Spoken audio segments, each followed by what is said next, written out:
इसलिए मैंने यहाँ पे लिखा है spectral series of hydrogen atom. तो क्वेश्चन ये भी आ सकता है आपके पास, क्वेश्चन अगर पेपर में आएगा तो क्वेश्चन होगा on the basis of bore theory explain the origin of the various spectral series of hydrogen atom. Various spectral series कौन कौन से हैं इसके बारे में तो हम अभी इसके बारे में स्टडी करेंगे ही। तो इसके बारे में बोर ने ही बताया था। तो बोर ने क्या बताया था, तो इसलिए मैंने यहाँ पे लिखा है from bourse theory the energy of an electron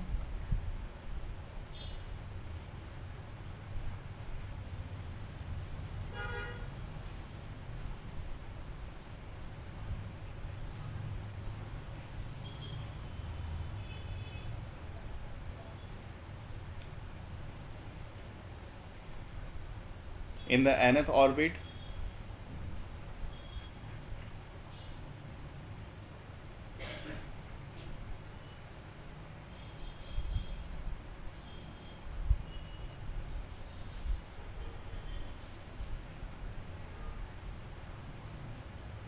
ये nth ऑर्बिट जो है, जितने भी ऑर्बिट होंगे वो कितने हैं वो तो आपको पता है कि हम लोग जो स्टडी करते हैं वो एक लिमिट है, लेकिन ऑर्बिट जो है वो लिमिट्स अनलिमिटेड होते हैं।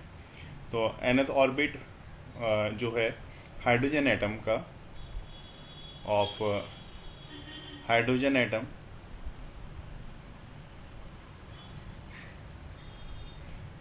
Is given by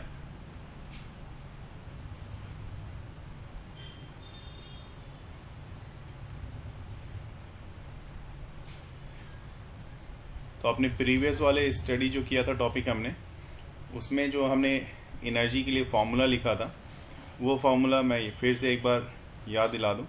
En equal to, और ये भी याद होगा आपको कि माइनस में आया था हमारे पास जो फॉर्मूला था, क्योंकि मैंने बताया था कि वो एनर्जी माइनस में इसलिए क्योंकि वो क्या होता है, वो न्यूक्लियस से बंधा हुआ रहता है। तो 2 pi square m k square Z square and E पे power 4 upon H square into, अब एन का जो टर्म है उसको मैं थोड़ा सेपरेट कर रहा हूँ, 1 अपॉन एन स्क्वायर, क्योंकि इससे पहले वाले में मैंने डिनोमिनेटर में एक साथ मैंने n square into h square एक साथ लिया था। तो यहाँ पे मैं थोड़ा सेपरेट करके दिखाना चाह रहा हूँ। 1 ले लिया था ना? हाँ, एन को वहाँ पे 1 ले लिया था हाइड्रोजन एटम के लिए। तो यहाँ पे एक चीज़ और देखोगे कि अकॉर्डिंग टू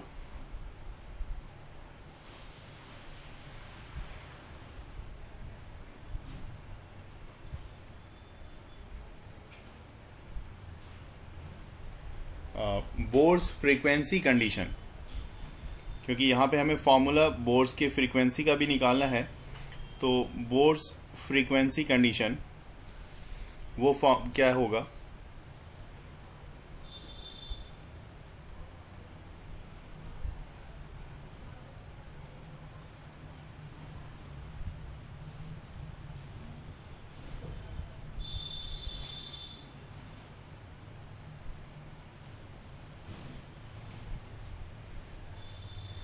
इसमें आपको ये देखना होगा कि जब कभी इलेक्ट्रॉन ट्रांजिशन करता है from higher energy level to lower energy level, है ना, तो मान लिया कि हायर एनर्जी लेवल में जो ट्रांजिशन का केस है ना, उसको देखना होगा हमें यहाँ पे। कि मैं यहाँ पे ये चीज़ बताना चाहता हूँ कि मान लो हायर एनर्जी लेवल N2 होगा, यहाँ पे मैं उस चीज़ को मेंशन कर देता हूँ कि हमारे लिए यहाँ पे जो है हायर एनर्जी लेवल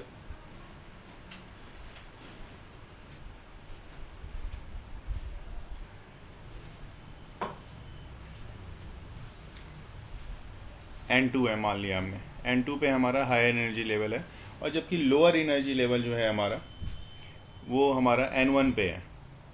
ऐसा हमने कंसिडर कर लिया कि लोअर एनर्जी लेवल हमारा जो है वो N1 पे है।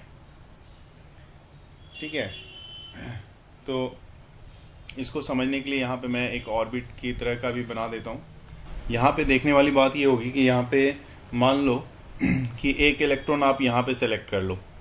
ठीक है, एक इलेक्ट्रॉन इस पोजीशन पे है और दूसरा जो ये इलेक्ट्रॉन जब इस पोजीशन पे आपने लिया है तो समझ लो कि इलेक्ट्रॉन क्या होगा कि ये सेकंड वाला ऑर्बिट है ये दूसरा वाला ऑर्बिट है, ये सेकंड है। तो इसको मैं यहाँ पे नंबरिंग कर देता हूँ, इसमें लिख देता हूँ ये 2 और इसके अंदर वाला जो ऑर्बिट है ये 1 है हमारा, ये वाला 1 है हमारा। तो इलेक्ट्रॉन जो है हायर एनर्जी लेवल से अगर लोअर एनर्जी लेवल में जा रहा है ना, यहाँ पे क्या है, ये इलेक्ट्रॉन है, ये हमारा यहाँ पे हमने इलेक्ट्रॉन लिया हुआ है। समझना कि अगर ये इलेक्ट्रॉन हमारा हायर एनर्जी लेवल से लोअर एनर्जी लेवल में जाएगा तो कुछ इस तरह से मूव कर रहा है। समझो, देखो मैं इस तरह से मैं दिखा रहा हूँ कि ये थोड़ा सा डॉटेड लाइन से मैं दिखा रहा हूँ, ये इस तरह से ये चला, इलेक्ट्रॉन चल रहा है और चलता हुआ ये आगे की तरफ इस तरह से आता हुआ, और एक समय आएगा जब ये रिड्यूस होके, इसकी एनर्जी रिड्यूस होके इस जगह पे यहाँ पे आपको देखने को मिलेगी। तो यहाँ पे जो एनर्जी रिड्यूस हुआ, तो एनर्जी किस फॉर्म में रिड्यूस हो गया, तो यहाँ पे ये कहा जा सकता है कि एनर्जी जो है यहाँ पे फोटोन के फॉर्म में रिड्यूस हुआ है। ये जो एनर्जी रेडिएट हो रही है वो energy E equal to h nu के फॉर्म में रेडिएट होती है। तो यहाँ पे मैं E equal to h nu लिख देता हूँ। इसी फॉर्म में एनर्जी रेडिएट होती है और हाई एनर्जी लेवल से लोअर एनर्जी लेवल में जाती है, और इसको हम लोग बोलते हैं फोटोन। जबकि यहाँ पे सेंटर पे आपका ये क्या है, न्यूक्लियस है। तो अब इलेक्ट्रॉन सेकेंड ऑर्बिट से हायर एनर्जी ऑर्बिट N2 से कहाँ पहुंच गया, N1 पे पहुंच गया है। तो इसी को बोला जाता है emission of spectral line by hydrogen atom. ठीक है, अब इसमें भी अभी हमें क्या देखना है उसकी बात कर। तो energy appears in the form of photon. इसके साथ साथ मैं ये भी दिखा देता हूँ द फ्रीक्वेंसी, क्योंकि यहाँ पे हमने देखा क्या है, E equal to h nu, तो इसलिए यहाँ पे हमें फ्रीक्वेंसी भी निकालना होगा। The frequency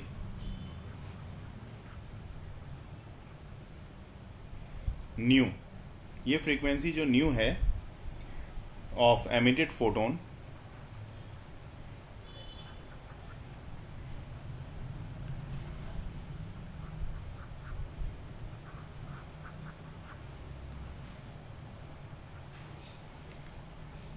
is given by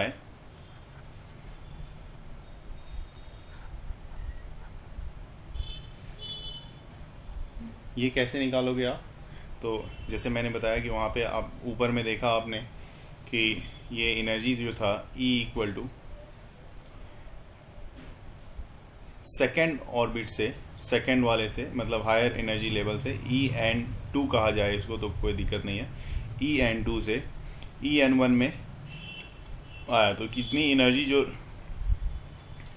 energy release हुई वो हमारी पास थी, वो E के फॉर्म में थी। E के फॉर्म में कहने का मतलब E equal to h nu के फॉर्म में थी हमारे पास। ठीक है, अब यहाँ पे जो आपके पास E equal to h nu है, तो इसको तो आप लिख ही दो एच न्यू पहले इक्वल टू।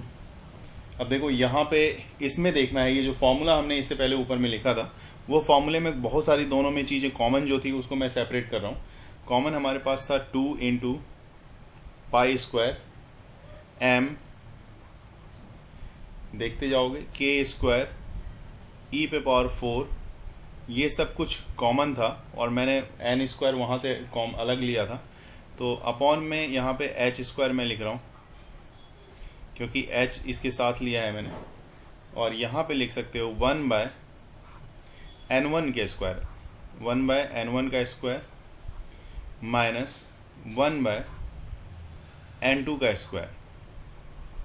अब थोड़ा सा ध्यान देंगे यहाँ पे ऐसा क्यों किया गया है, क्योंकि देखो एनर्जी माइनस में आता है और माइनस को मैंने इसके साथ अंदर ले लिया है, इसलिए यहाँ पे पहले मैंने n1 लिखा है, जबकि यहाँ पे n2 से स्टू किया हुआ है। अगर मैं माइनस में लेता तो यहाँ पे पहले n2 लिखता और फिर यहाँ पे प्लस लिख के फिर n1 को लिखता। तो मैंने पहले n1 को ले लिया इसलिए ये n1 पॉजिटिव में आ गया और n2 जो है अब हमारे पास निगेटिव में दिख रहा है।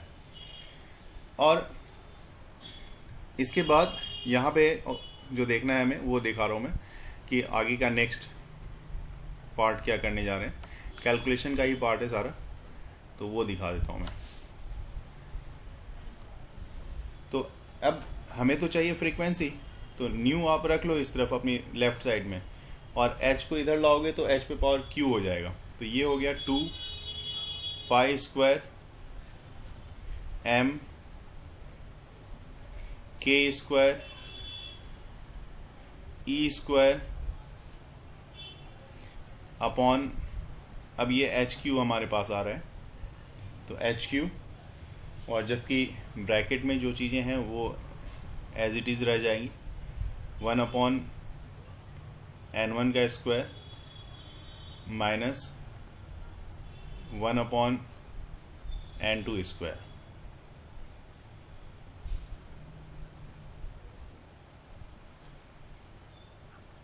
ये रह जाएगा आपको। अब ये भी चीज़ देखो आप, c इक्वल टू होता है न्यू इंटू लेमडा, क्योंकि nu equal to c upon lambda होता है।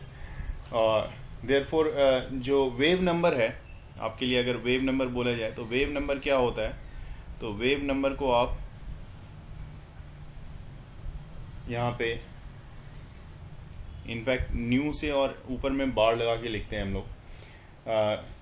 ये रेसिप्रोकल होता है वेवलेंथ के।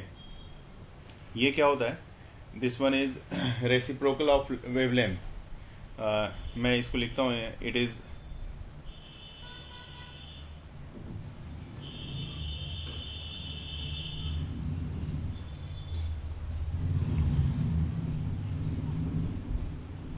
Reciprocal of wavelength. अब वेवलेंथ तो आपको पता ही है, वेवलेंथ हमारे पास लैम्डा है, तो वेवलेंथ लैम्डा। तो इसका मतलब न्यू बार जो मैं लिखने जा रहा हूँ, न्यू बार इक्वल टू, अगर 1 अपॉन लैम्डा लिखें तो वो भी सही है। और 1 अपॉन लैम्डा कहने का मतलब है, यहाँ देख लो आप, लैम्डा इक्वल टू क्या होगा, सी अपॉन न्यू। तो यहाँ पे न्यू अपॉन सी लिख दिया जाए तो वो भी सही है, न्यू अपॉन सी। और अब जो है न्यू अपॉन सी लिख दिया, तो यहाँ पे देखो न्यू की वैल्यू कितनी है, तो यहाँ से न्यू की वैल्यू अगर आप लिखोगे तो ये हो जाएगा 2 पाई स्क्वायर एम के स्क्वायर ई स्क्वायर अपॉन में, अब c यहाँ पे नीचे c है तो c h पे पावर क्यूब आ जाएगा, ये c h पे पावर क्यूब, और ब्रैकेट में आप ले सकते हो 1 by n1 square minus 1 bye ये n2 स्क्वायर। सर एक डाउट है। कर लेते हैं, ये जो इतना बड़ा पोर्शन दिख रहा है, इतना बड़ा सा, इसको आप केमिस्ट्री में मानते हो वहां पे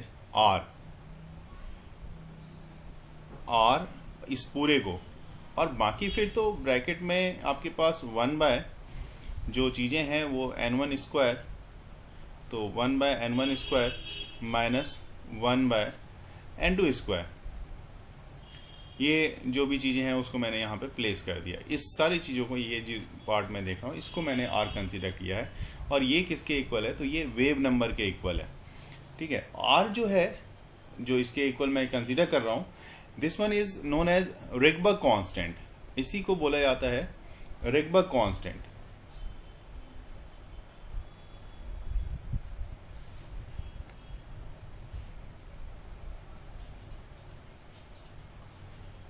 रिगबर्ग कांस्टेंट, और इसकी वैल्यू होती है, अगर इसकी जैसे कि 2 है, पाई स्क्वायर है, मास ऑफ इलेक्ट्रॉन रखा जाए, के जो 9 × 10⁹ होता है, e mass charge of electron, c speed of light, and h Planck constant 6.63 10⁻34। तो सब की वैल्यू को प्लेस करने के बाद जो रिगबर्ग कांस्टेंट की वैल्यू आती है वो हमारे पास बहुत बार हमें पढ़ने को मिलता है 1.0973 इंटू 10⁻⁻7 और पर मीटर के फॉर्म में ये वैल्यू आती है। और इसी को बोला जाता है, ये इस फॉर्मूले को बोला जाता है, ये जो फॉर्मूला आप देख रहे हो इस फॉर्मूले को बोला जाता है, ये फॉर्मूले को रिगबर्ग फॉर्मूला, इस फॉर्मूले को बोला जाता है रिगबर्ग फॉर्मूला।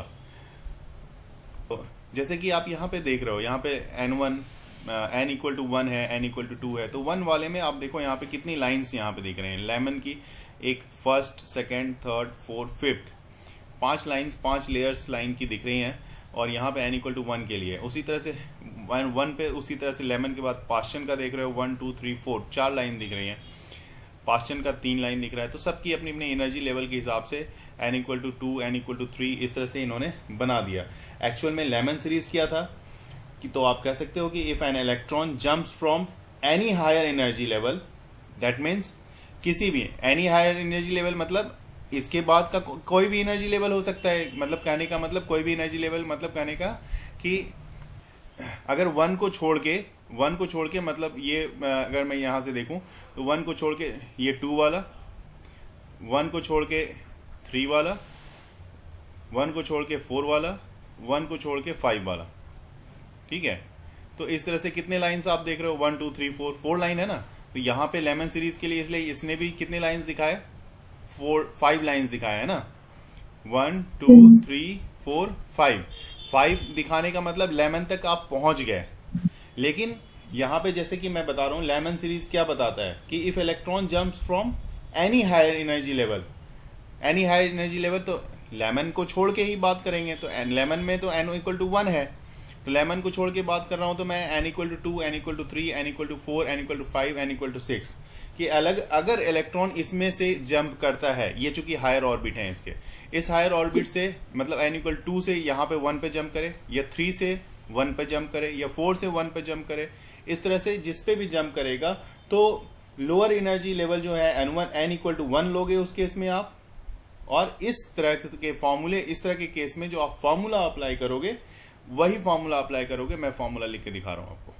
ये wave number this one is equal to 1 upon lambda and r which is Rydberg constant 1 upon, जैसा कि मैंने पहला बोला n, इस बार n1 इक्वल टू क्या है आपके पास, तो n1 इक्वल टू 1 है, n1 इक्वल टू 1 है। लेकिन n2 के लिए आप क्या कंसीडर कर सकते हो, तो n2 के लिए आप 2 3 4 एंड सो ऑन, जो भी वॉट एवर, मतलब इसके बाद का कुछ भी आप कंसीडर कर सकते हो, 2 3 4 एंड डॉट डॉट डॉट मैं दे देता हूँ, तो कुछ भी आप कंसीडर कर सकते हो। तो ये हो जाएगा r 1 by 1 minus n square और 1 माइनस ये n2 जो है, ये n2 की जगह पे आप कुछ भी ले लो 2 3 4 5, और ये किसके लिए हो जाएगा, तो ये नंबर 1 पहले वाले के लिए, पहला वाला मतलब बोले तो लेमन सीरीज। सर वो तो हमें गिवन नहीं होगा ना कि फोर्थ ऑर्बिट से फर्स्ट ऑर्बिट पे जा रहा है या ऐसे कुछ। हाँ, ये क्वेश्चन में गिवन होगा, क्वेश्चन में गिवन होगा। देखिए आता है कि एनर्जी क्वेश्चन जो होगा उसमें ये पूछा जाएगा कि अगर आपकी आपका जो इलेक्ट्रॉन है अगर वो एक गिवन ऑर्बिट से, मतलब जो भी सर्टेन ऑर्बिट है उससे दूसरे ऑर्बिट में, जो भी ऑर्बिट है अगर लोअर ऑर्बिट में जा रहा है या वॉट एवर हायर ऑर्बिट में जा रहा है, तो उस केस में उसकी फ्रीक्वेंसी कितनी रेडिएट होगी या उसका वेव नंबर क्या होगा, इस तरह के क्वेश्चंस पूछे जाते हैं, है ना। इस तरह का ही क्वेश्चन पूछा जाएगा वहां पे। तो उसके लिए आपको ये फॉर्मूला यहाँ पे काफी हेल्पफुल होगा। अब इसी तरह से लेमन जैसे हमने देख लिया, लेमन के बाद देखो मैं आपको बता दूं इसमें जो क्वेश्चन भी पूछा जाता है ना, उसमें मैं एक क्वेश्चन का बता रहा हूं, क्वेश्चन आप सुन लो कि कहता है यूजिंग रिगबर्ग फार्मूला, फार्मूला जो रिगबर्ग फार्मूला है वो अलग है, ठीक है। कैलकुलेट द वेवलेंथ, अगर वेवलेंथ कह दिया तो सिर्फ यहाँ पे जैसे फ्रीक्वेंसी आप देख रहे हो, फ्रीक्वेंसी के साथ 1 अपॉन लैम्डा लगा दिया मैंने। तो अगर फ्रीक्वेंसी वेवलेंथ चाहिए तो wavelength of the first 4 spectral line series, पहले 4 स्पेक्ट्रल लाइन सीरीज का वेवलेंथ आपको बताना होगा, ठीक है, in the Barmer of the hydrogen spectrum. अब इस तरह के क्वेश्चन को सॉल्व करने के लिए आपको थोड़ा सा वेवलेंथ की बात कर रहा हूं, तो मैं इसी पे वेवलेंथ पे लैम्डा निकालनी पड़ जाएगी यहाँ पे आपको। हाँ, जब सिंपल ऐसा नहीं डायरेक्ट हो सकता है कि बिल्कुल सीधा पूछा कि आपको बता दे कि इस एनर्जी से इस एनर्जी जाने में कितना रह जाएगा, ऐसा नहीं पूछ सकता। बहुत बार हो सकता है कि ऐसा भी पूछ सकता है कि दूसरे फॉर्म में पूछ ले कि using Rydberg formula calculate the longest wavelength, है ना। अब इसमें आपको लॉन्गेस्ट या शॉर्टेस्ट वेवलेंथ लेमडा के टर्म में पूछा जा सकता है, आप निकाल सकते हो। एनर्जी का तो डायरेक्ट आप निकाल लोगे एनर्जी का डिफरेंस करके, लेकिन लॉन्गेस्ट या शॉर्टेस्ट वेवलेंथ के लिए यहाँ पे आपको फॉर्मूला लगाना पड़ेगा लेमडा का। तो उसी तरह से दूसरे की बात कर लेते हैं। दूसरे में फॉर्मूला क्या लग जाएगा? अगर यहाँ पे देख लिया हमने पहले वाले में ऐसा है, तो लेमन के बाद बाल्मर होता है, आपने बताया। Yes sir. लेमन के बाद बाल्मर है, तो बाल्मर तो सर सीरीज में, N1 की जगह 2 स्क्वायर रख देंगे। हाँ, बाल्मर सीरीज में N1 इक्वल टू यहाँ पे ये तो 2 स्क्वायर हो जाएगा, और बाकी N2 के लिए कितना होगा? 3, 4, 5। Yes sir. फिर पास्चन के लिए भी वैसे ही 3 का स्क्वायर हो जाएगा, और Yes. उसके बाद N2 इक्वल टू N2 की जगह पे आप 4, 5, 6 जो भी लोगे, फिर ब्रैकेट सीरीज हो जाएगा, फिर P फॉन्ट सीरीज हो जाएगा।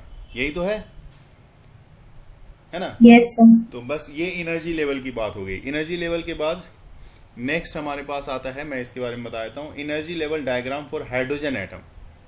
तो हमारा electron transition for hydrogen atom एक डायग्राम है, और यहाँ पे मैं सबसे पहले इसमें आपको दिखाना चाहूँगा कि इसका फॉर्मूला क्या है, पहले उसकी बात कर लेते हैं, फिर रेस्ट पार्ट की बात करेंगे।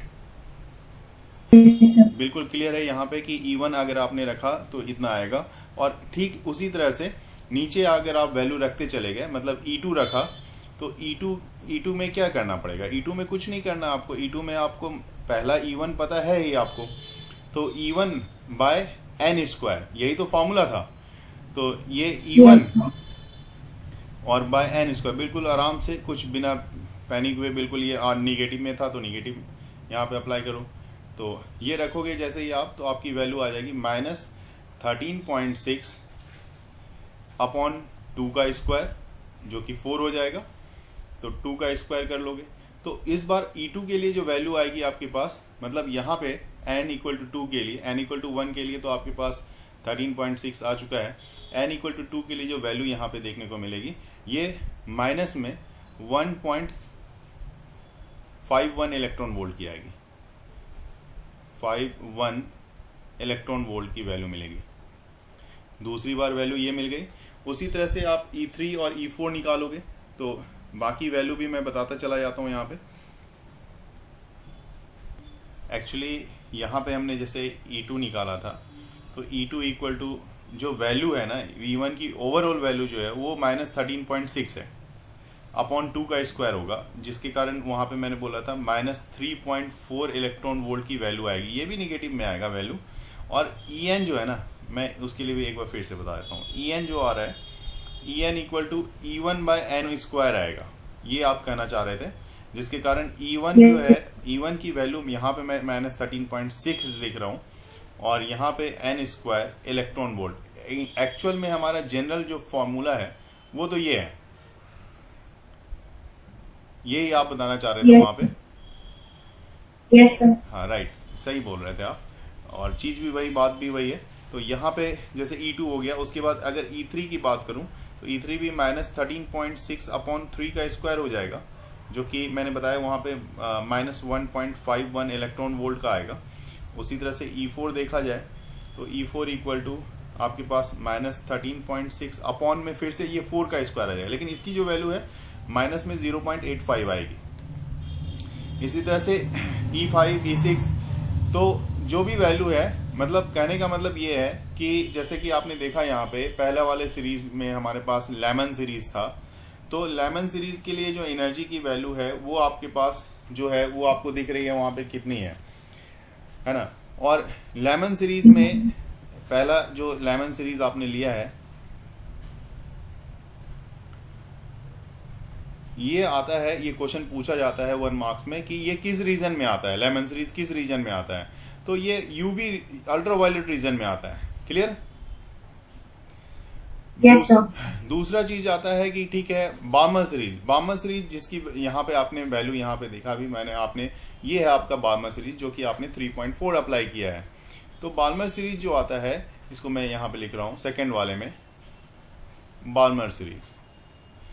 और बाल्मर सीरीज की जो वैल्यू आती है ये -3.4 यहाँ पे ऑलरेडी दिख रहा है आपको। ये किस में आता है? तो ये आता है विजिबल रीजन में। ये क्वेश्चन पूछा जाता है। इसके बाद नेक्स्ट है आपके पास पाश्चन सीरीज। ठीक है, तो पाश्चन है ये तीसरा वाला जो आपके पास यहाँ पे दिख रहा है, ये वाला जो है ये आपका पाश्चन सीरीज है। फिर ब्रैकेट सीरीज है, फिर पी फंड सीरीज है। तो आपको मैं एक चीज और बता दूं, पाश्चन सीरीज से लेके ये जो आपका ब्रैकेट, पी फंड, ठीक है, और ये सब जो Yes. आता है ये सब इंफ्रारेड रीजन में आता है। मतलब Yes. ब्रैकेट, पाश्चन और पी फंड ये सब इंफ्रारेड रीजन में आता है। ये दो ही सिर्फ लेमन और बार्मर जो है, लेमन यूवी में और बार्मर जो है आपका विजिबल में आता है, विजिबल रीजन में आता है। इसको मतलब देख सकते हो आप। क्लियर है?